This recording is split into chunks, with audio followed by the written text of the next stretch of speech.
All right, so we're going to, surprise, surprise, we're going to carry on now. And we are going to continue to look at the path to freedom from various angles.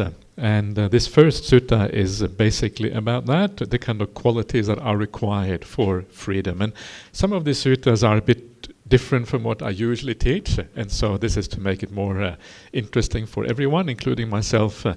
But what you will notice is that almost regardless of whichever sutta you look at, it kind of comes down to the same ideas from different angles. So it kind of just fills out some of the details of the picture of Dhamma, but basically it is the same picture, just different details, different things are focused on, etc., etc. So this is from the Anguttara Nikaya 5's, number 134, and the name of the sutta is In Whatever Region. Some of these names of the suttas sound a bit strange. In whatever region, Yassaṁdisa. And the way that many of the suttas get their names is that traditionally the way that the suttas were recited, you had a set of 10 suttas, and at the end of 10 suttas you have like what is called a mnemonic verse. It's a verse to remind you of the suttas. So it kind of gives a kind of a word which helps you to remember the sutta.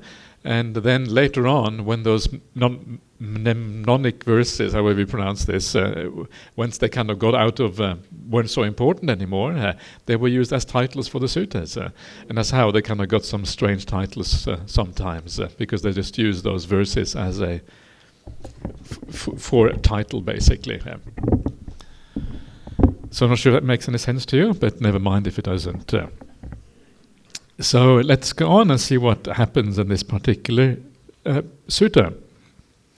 Mendicants, with 5 factors, an anointed aristocratic king lives in his own realm, and no matter what region he lives in.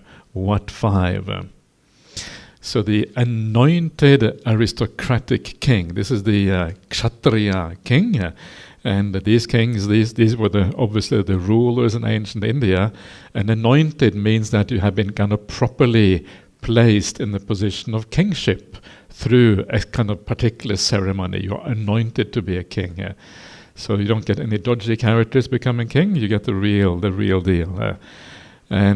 So how do you become one of these kings? And how is it that you are you are kind of living in your own realm, so to speak, wherever you are? What does this mean? And there's 5 factors. The first one is an anointed aristocratic king is well born on both his mother's and his father's side, of pure descent with irrefutable and impeccable genealogy back to the 7th paternal generation.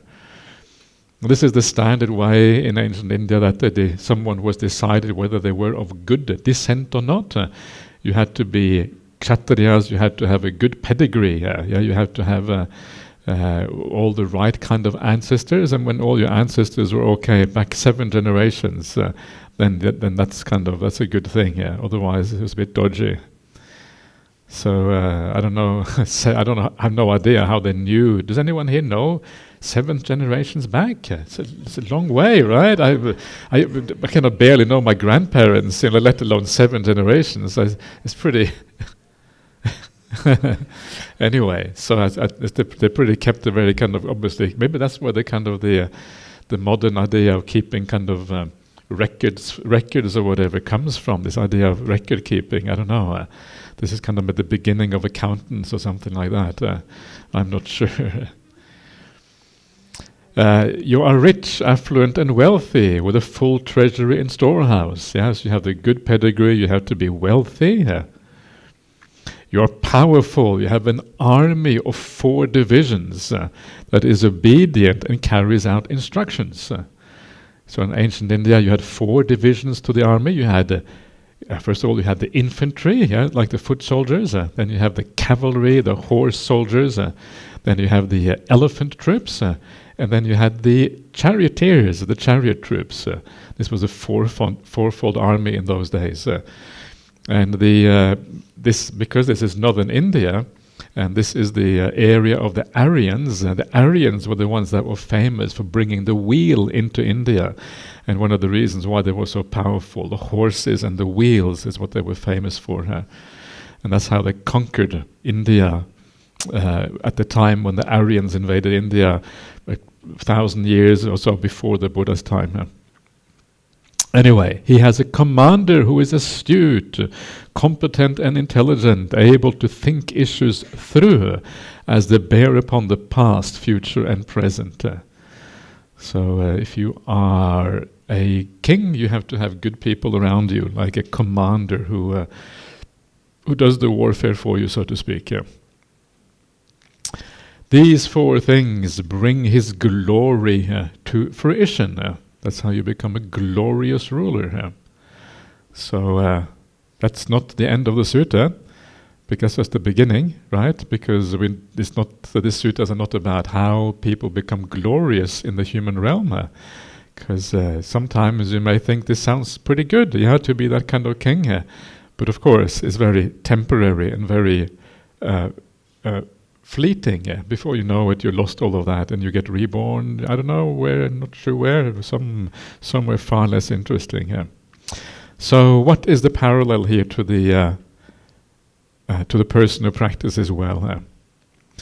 With these five qualities, including glory, an anointed aristocratic king lives in his own realm, no matter what direction he lives in. Why is that? Because that is how it is for victors.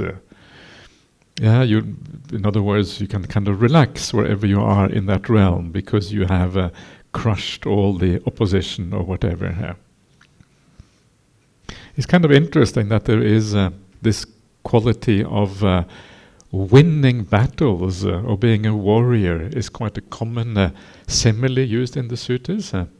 And sometimes you may think, well, why is that the case? Because the Dhamma is often so gentle in so many ways. It's about being kind, it's about being, having gentle speech and all of these kind of things. And yet the warrior similes and the similes of war are actually quite common.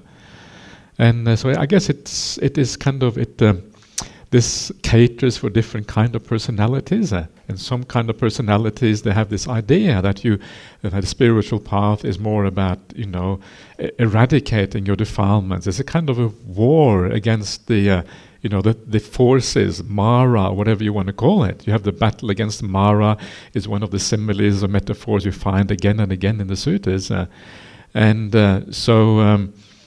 Because of that, it seems to cater for particular personality types, what kind of similes you would use to understand the Dhamma. And this is one way of thinking about this. And you find this also sometimes with some of the senior teachers around the world, some of the kind of famous Thai teachers, forest tradition teachers, they will sometimes also think in terms of fighting. One of the famous one was Ajahn Mahaboa. He was a boxer before he became a monk, and so he was into fighting similes. He would fight the kilesas, fight those kilesas. Ajahn Brahm is the exact opposite. Don't fight the kilesas, relax, and the kilesas just bing, they disappear.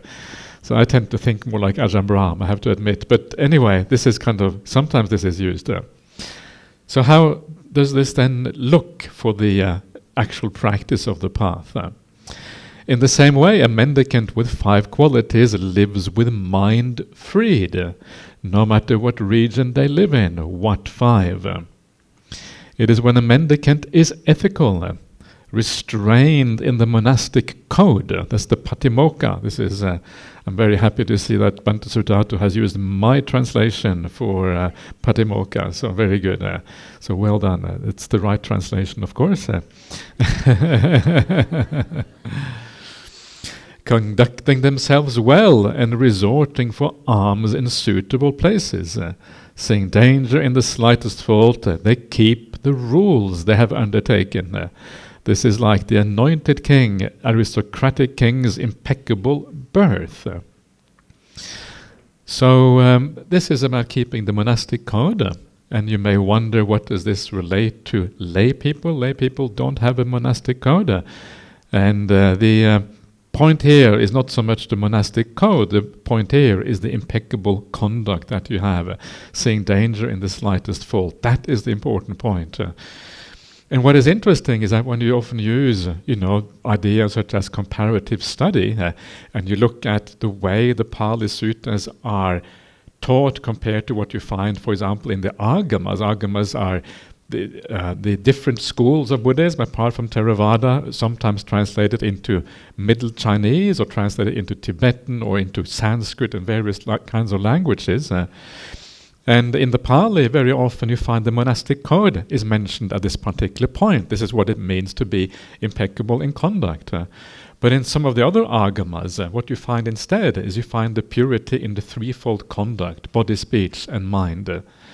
So you have the threefold ethical conduct in body, speech, and mind. And so that is more all-encompassing. Then it doesn't just refer to monastics anymore, but it also includes lay people. And so it's kind of... These are basically, you can substitute them for each other. It's the same way of thinking about this issue of morality. So, but let's have a look at this one, because this is what you find in the Pali tradition, at least here. And so you have the idea of being restrained by the monastic code. You are ethical. The first word ethical here, sila vant, I think. I haven't looked up the Pali, but I think probably something like that. That has a broader idea of ethics than the monastic code, conducting themselves well, resorting to alms in suitable places.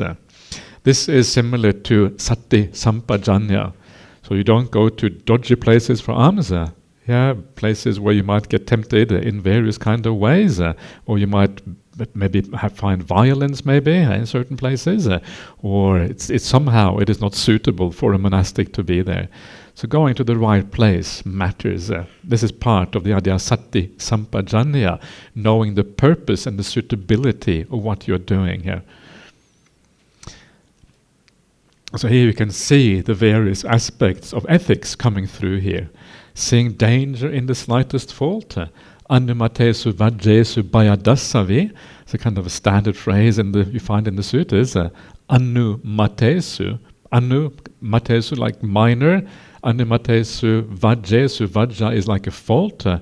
Bayadasavi, seeing danger in the slightest fault. So again, there's this idea that when you are going to be ethical, you have to do it very thoroughly. You cannot really afford to take a step. You want to avoid taking step backs. You want to go forward all the time because time is short. The idea here is that this idea of urgency on the path, that you don't know when the opportunity will be lost. So now is the chance. You can't really, you want to avoid making mistakes basically.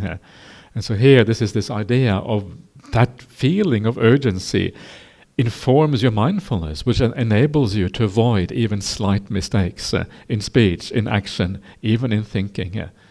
This importance here on sila. And we have seen how sila kind of lies behind the meditation, etc., lies behind the insight and samadhi all the way on the path. And always it's about purifying it to the maximum. They keep the rules they have undertaken. This is like the anointed aristocratic king's impeccable birth. So this is one quality, that kind of leads to freedom. One quality that is foundational for freedom to happen. You have in the standard formula for the anusatis. The anusatis, the various kinds of recollection that we have. You have the recollection of the Buddha Dhamma Sangha. You have the recollection of sila, the recollection of chaga. And in the recollection of sila, you have the word buddhissa. And buddhissa means also the idea that it leads to freedom. Buddhissa is another word for freedom. There's so many different words for freedom. Buddhissa is one of them. So the idea that ethics is liberating. And liberating in a number of ways. It frees the mind, makes it ready for samadhi, but also it is liberating in its own sense, that actually you feel free when you are living in an ethical way here. So this is perhaps the most important foundations, but there are more foundations for this freedom of a monastic or the aristocratic king. And the second one is they are learned, very learned, remembering and keeping what they have learned. These teachings are good in the beginning, good in the middle, good in the end, meaningful and well phrased, describing a spiritual practice that is entirely full and pure. So this is a standard thing that you see at the beginning of the gradual training. Whenever the gradual training is mentioned in the suttas, you find this. This teaching that are good in the beginning, good in the middle, good in the end.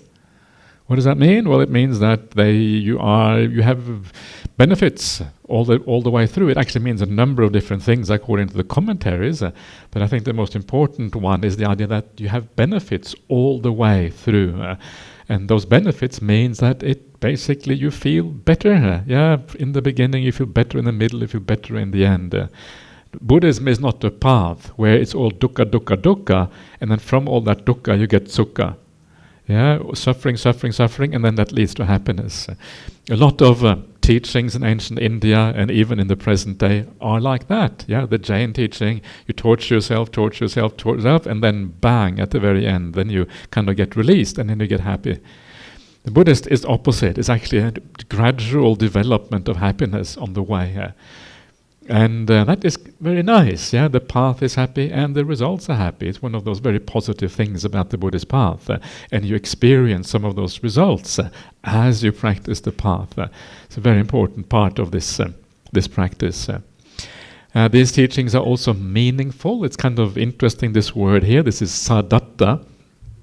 And the sadatta can mean a number of things. Atta means meaning. Atta, the atta katas are the commentaries.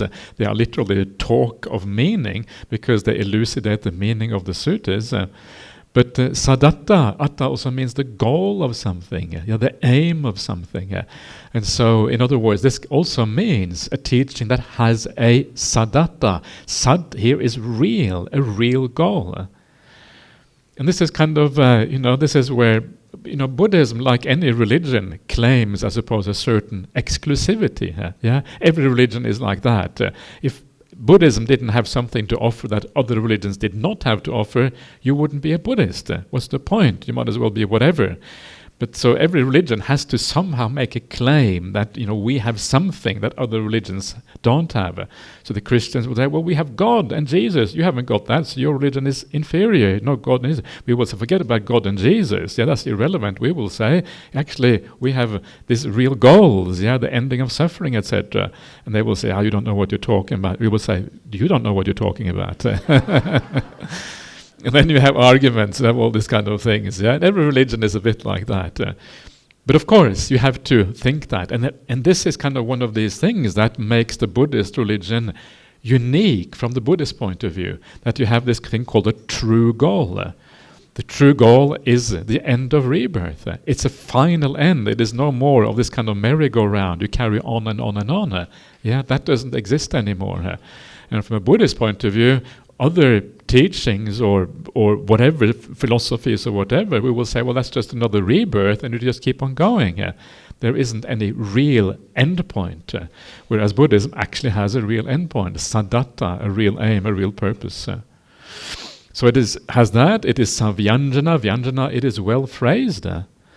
It has kind of the Buddha, after his awakening, we looked at this before. After his awakening, he was sitting under the various trees and he was contemplating dependent origination in forward and reverse order and these kind of things. And so the Buddha spent a lot of time, it seems, contemplating how to articulate the insight that he had into reality in such a way that it could be passed on to other generations, other people. So it is well phrased. It is something that really has been figured out in a profound way. And it describes a spiritual path that is entirely pure and full. It is complete, there's nothing missing. As it says elsewhere in the Pasadika Sutta, there's nothing missing and there's nothing superfluous. What is there is exactly what you need.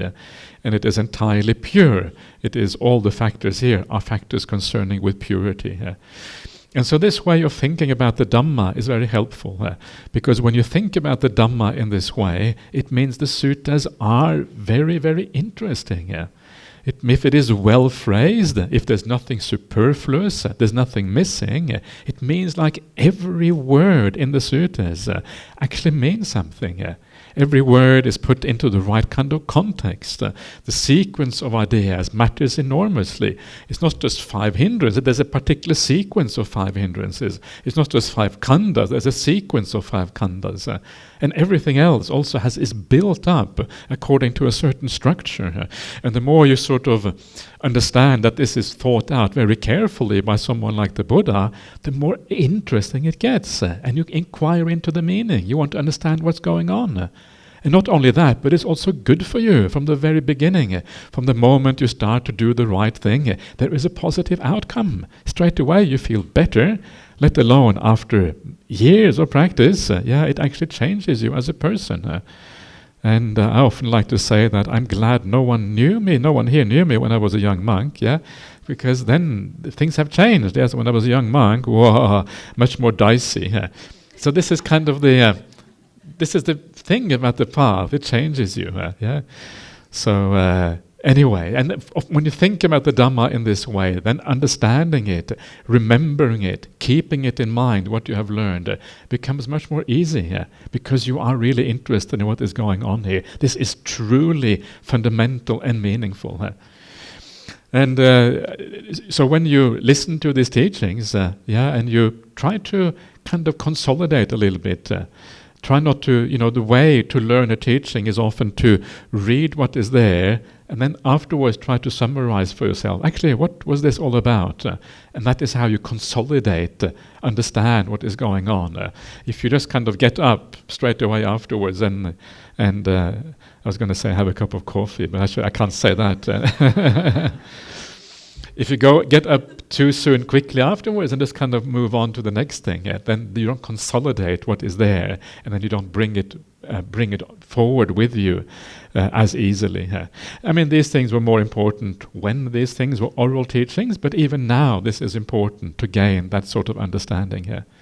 So why does this matter so much? And one of the reasons why it matters so much is because this is the right view. This is how the Buddha explained what the world is like. And so you can see how, again, you have the two factors. It's kind of fascinating. The more you cross-reference between the suttas, you can see how it all holds together in a very beautiful way. This is the right view. And then before, the previous factor was all about the sila of the patimokkha and how to see the danger in the slightest fault. That is the virtue. Virtue and right view. The beginning of the Noble Eightfold Path is right view, and then the next one is right intention, and they have all the virtues. As I mentioned before, this is the foundation for meditation practice. You find that in the Satipatthana Samyutta foundation. So everywhere you see the same ideas explained in slightly different ways. These are not different things. They are the same thing from different angles and different viewpoints. And once you start to see this, it becomes very solid. It's like a solid whole. One big picture called the Dhamma. One insight to one individual, the Buddha, 2,500 years ago. So this is the idea. This is why it matters to learn these things. When you learn these things and you combine that with the virtue, then you do meditation practice on top of that. That is when insights really start to happen. So then what? What does it have to say about this more? So this is carrying on the same factor. They are very learned in such teachings. Remembering them, rehearsing them, mentally scrutinizing them, and comprehending them theoretically. This is like the anointed aristocratic king being rich, affluent and wealthy, with a full treasury and storehouse. So if you want to have your treasury full, you have to know some of these teachings. So please fill up that treasury. You don't have to worry too much. It's much more difficult as a layperson. I really get that. As a monastic, it's true, isn't it? As a monastic, you are kind of immersed in these teachings so much more, and it's much more difficult, but it's still good if you have a little bit of opportunity. It's very nice to see so many people coming on the sutta retreats. It's one of those wonderful things that because I didn't really know many people who did sutta retreats before I started doing these things about 15 years ago or whatever. And it actually has been very successful. Yeah, I'm very happy to see whenever I travel, basically anywhere in the world, whether it's to North America or Sri Lanka or Europe or here in Southeast Asia or wherever, everyone is interested in these sutta retreats. So it is it shows that people actually have a feel for these things, that they are important. This is the word of the Buddha, and that's really wonderful. So I'm very happy that people are interested in these things. And so that's already a good thing. And then if you have, in addition to coming to these things, you have the ability to sometimes read these things for yourself or listen to sutta talks or whatever online, that's also great. But I do realize that it is much more difficult in lay life to find time for these things, because lay life is full of many duties and many things, like we saw previously in the suttas. And so that is one of the very good reasons to be a monk. Yeah, you can focus more on those things that really are powerful, or a nun, a bhikkhuni for that matter. Yeah. So this is the idea here. So here you see this other very important part of this. First of all,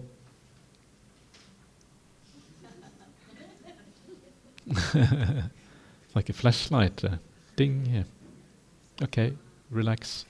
Ajahn Brahm said to relax. Okay, it's a little bit unstable there. This is to be expected: instability, impermanence, unreliability.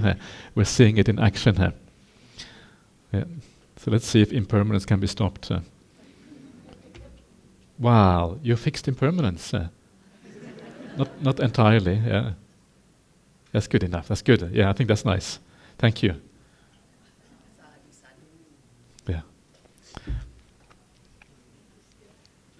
Okay, so the idea here, this is the second part of this, actually is also very important.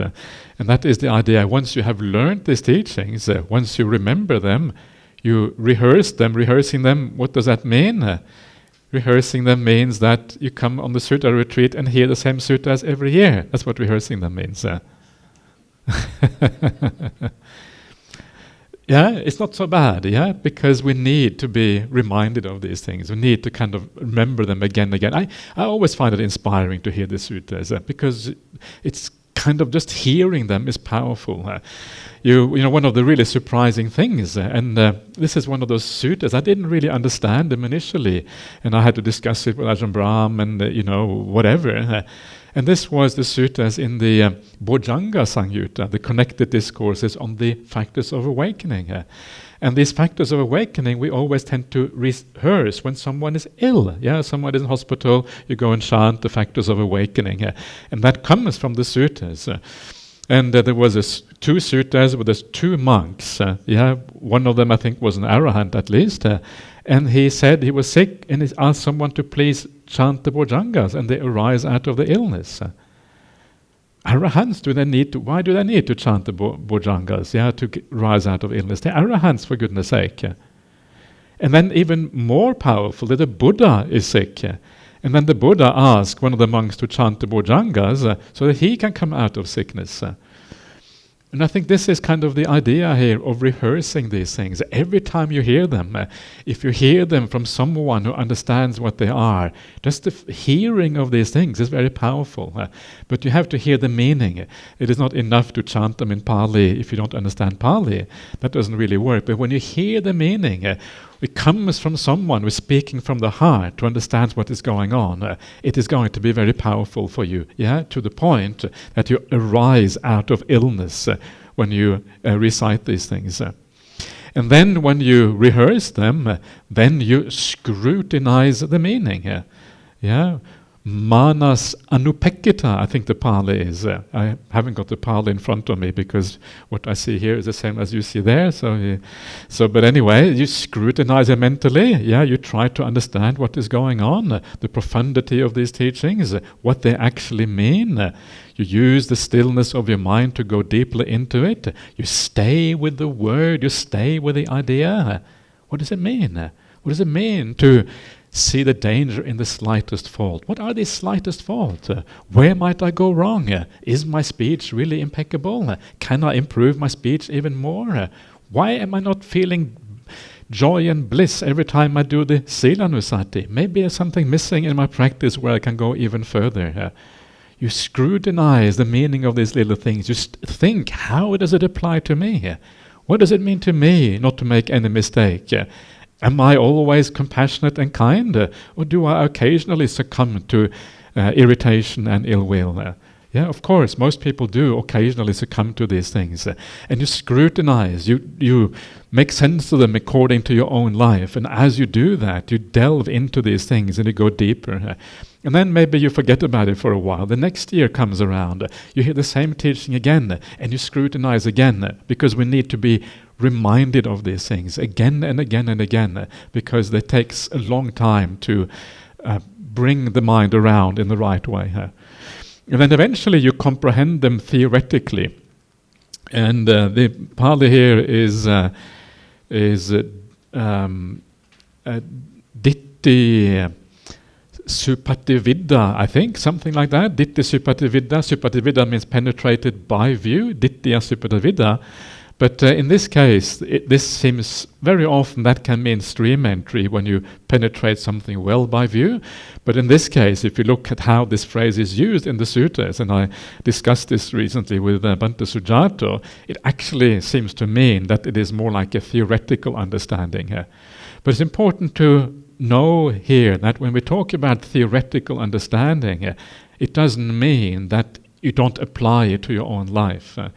It means that you understand it theoretically, but in a deep way, how it applies to you, what it means to you. But it does not mean that you are a stream entry yet. Yeah? So theoretical understanding means more like non-stream entry than just purely theoretical or academic kind of understanding. So this is a very important point, this idea that you understand the teaching, but also you investigate them in such a way that you take them on board. You really bring them into your own life. They become part of you, so to speak. This becomes part of your outlook. You look at the world through the lens of the Dhamma, so that you align the way you think about things. You align that with the way the Buddha thinks about things. That's how you become a real disciple of the Buddha. If you think like the Buddha, this is kind of the real discipleship. So you become like a little Buddha when you do that. Anu Buddha, along with the Buddha. There's actually such a thing. Anu Buddhas. There is such a word in the suttas. Buddha Anu Buddha. Anu Buddha means like the real Buddha and the kind of the little Buddhas who come afterwards. Because Buddha means awakened, right? So it doesn't just have to be the Buddha. These words are used sometimes a bit more broadly in the suttas. Anyway, let's take a 5-minute break.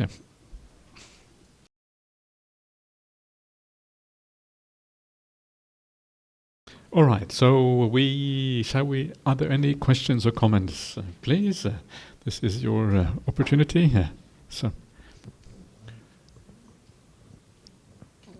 Sukhihoto Ajahn. Just a when you mentioned about the Bojjhanga Puja, so just have a question here. We all know that the Bojjhanga Puja was chanted among the Arahants and to the Arahants. There's another sutta, which is the Girimananda Sutta. Why is there no much emphasis or mentioning of this Girimananda Sutta? I think it depends where you are. I think some places there is emphasis on it. I think in Sri Lanka it is often chanted for when people are sick. But it's a little bit more obscure. It's only found in one place. And it's only found for this monk who is kind of an unknown monk, Girimananda. It doesn't exist anywhere else except for this one sutta, so no one really knows who it was. Whereas these other suttas are really famous monks, Mahakassapa, Chunda, and the Buddha. It's like really, and there's three suttas in a row, all about. So I think, there's a special kind of the way these are the way they are phrased and the way they are kind of the context for these other suttas is actually makes them, I think, special in that sense. But the Girmananda Sutta is sometimes done, but it's also very long. Yeah, so it's very easy to remember the 7 Bhujangas, where this Girmananda Sutta goes on for a very long period of time. But it is a nice sutta. One of the nice things about the Girmananda Sutta is that it explains in quite a lot of detail how to do various perceptions, how to develop various perceptions like non-self, impermanence, cessation, fading away, relinquishment. There's a number of perceptions there, adinava perception, which are explained nowhere else in the suttas, and that kind of makes it interesting. So it is actually emphasized in sutta studies. It is emphasized quite a bit because of that, but not so much for chanting for the sick. Yeah.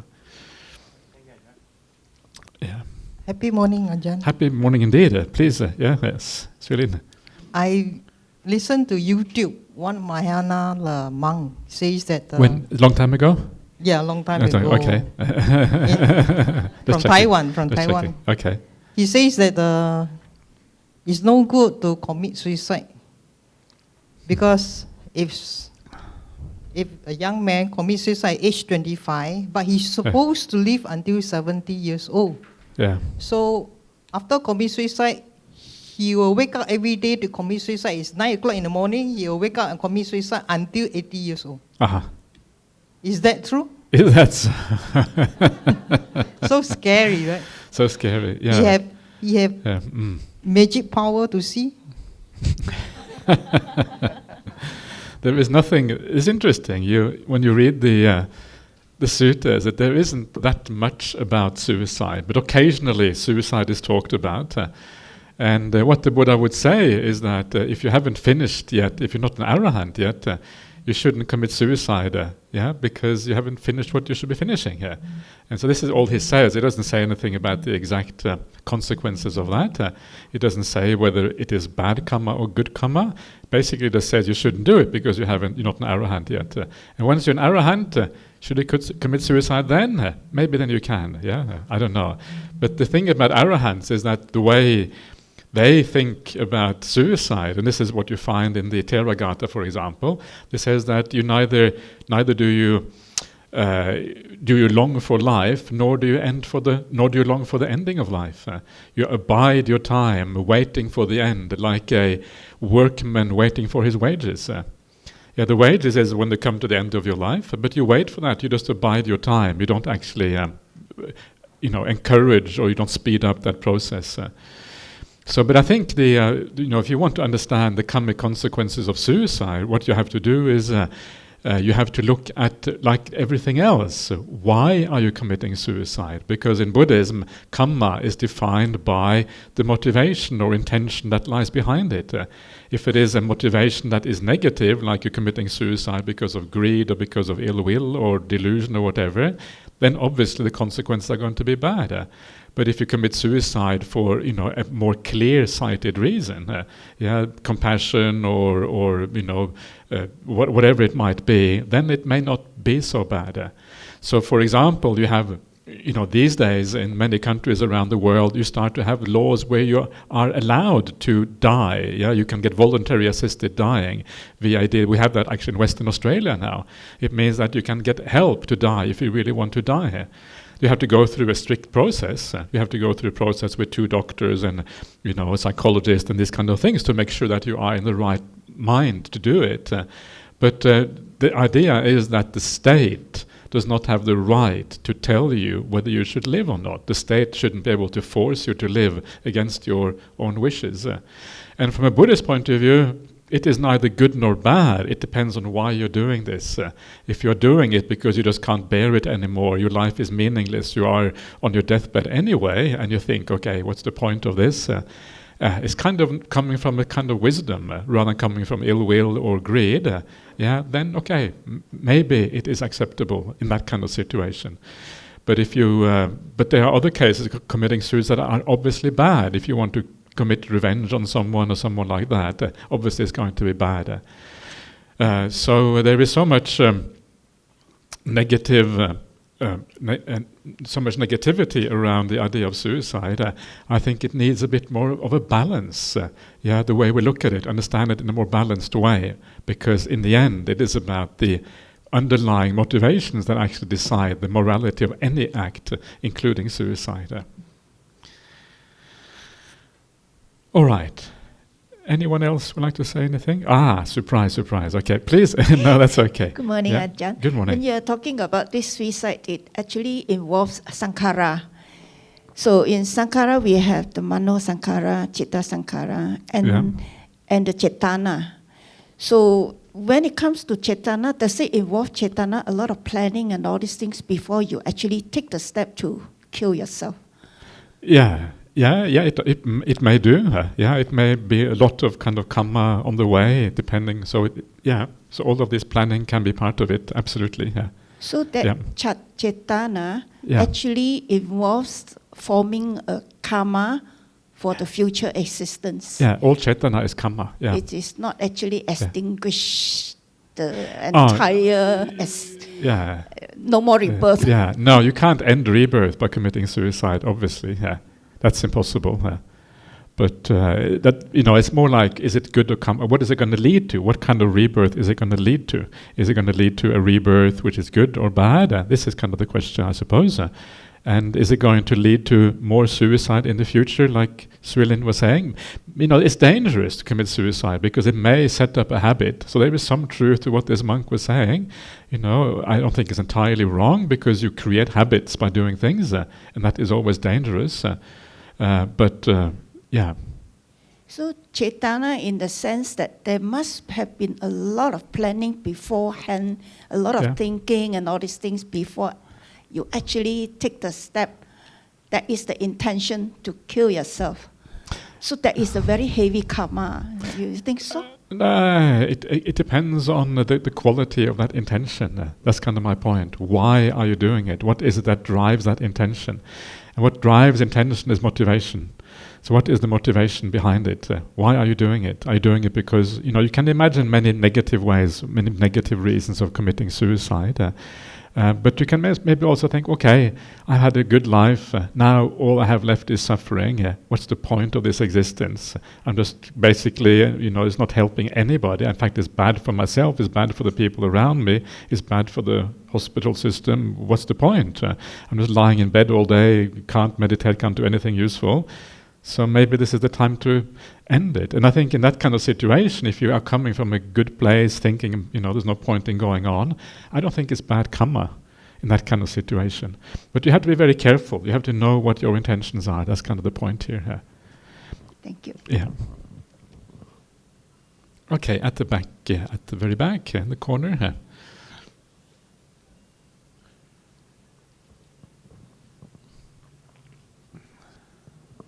Hi, Ajahn. There's this third paragraph, right, in the sutta that says that the king is well born and it is traced back to the 7th paternal generation. Why 7, not 3, not 9, not 8? Why 7? Is there a reason for it? Because 7 is a magical word. That's the reason. That's what I thought. But since you are here, I thought maybe more than that. Because I believe that, sutta, every word is not just what literal it's true. Surface of it. But I think 7 is like a little bit magical. I think that's the point, actually. So the interesting thing is that, why are certain words, why do they recur anywhere? Why do we use certain numbers? And certain numbers have a kind of mythological significance. And the word 7 you find it very often in the suttas. Satipatthana Sutta is notorious. How long does it take to become enlightened? 7 years. 6 years, 5 years, 4 years, 2 years, 1 year, and then it jumps from 1 year to 7 months. That's kind of strange, isn't it? What is this number 7 doing there everywhere? 7 lifetimes to become a stream entry, right? At the most. To become enlightened once you're a stream entry. So the word 7 sons, in the 7 Sons Sutta. The word 7 kind of recurs in all of these places where it could have been any number, but it seems to be choosing 7 for some reason. And the 7, I think, has a mythological significance. And what happens very often is, I think, is that the Buddha probably, for him, this was not important, the mythological significance. But after the Buddha passes away, then the suttas are often, little things get often added to the suttas. They get redacted, they get edited by the editors, Sometimes they may not be complete or whatever. And sometimes the number 7 kind of gets in there without necessarily having been there originally. And the idea is that by adding certain words, they have a meaning in that society. Because they have a meaning in that society, it makes the suttas more acceptable, if you like, in society, more believable in that society. Yeah, so this is kind of the thing here. And so this is why, a lot of the kind of later Buddhism, the later you come in Buddhism, the more kind of miraculous thing, the more wonders there are, the more kind of amazing things happening. Why? Because that's what people want to hear. Then it becomes more acceptable, if you like, in society. Like, wow, this is what or all of these other religions, they did all of these kind of wonderful, marvelous things. But what about you guys in Buddhism? You aren't doing anything here. Good point. Okay, let's put them into the suttas. And so and then they kind of get added to the suttas. Because these things are available. It's not a kind of wrong or whatever. But the Buddha did not emphasize those things for very good reasons. And then later generations add those things. So a lot of things get added in this way. And I think the number 7 is one of those. If you go to the Satipatthana Sutta, it talks about the 7 years, 7 months, going down to 7 days. And that part of the Satipatthana Sutta, from those who have studied it, may very well have been added at a fairly late point, probably after the Buddha passed away. Satipatthana Sutta is a composite sutta. You know that because there are many versions of it and they all vary. And so it is a composite sutta. There's certain things that are at the core. Like I was mentioning yesterday, the core of the Dhammanupassana is the 5 hindrances and the 7 bojjhangas. And the rest is probably an accretion over time. Kayanupassana, body contemplation, the core is the 31 parts of the body. Maybe the 4 elements, but something like that. And so this is... There is expansion sometimes happening in the suttas because it wasn't considered complete or whatever, for whatever reason. So it doesn't mean that the suttas are necessarily wrong. It just means that there has been some evolution there, and to be clear about that. So I think that is how the number 7 finds its way into the suttas.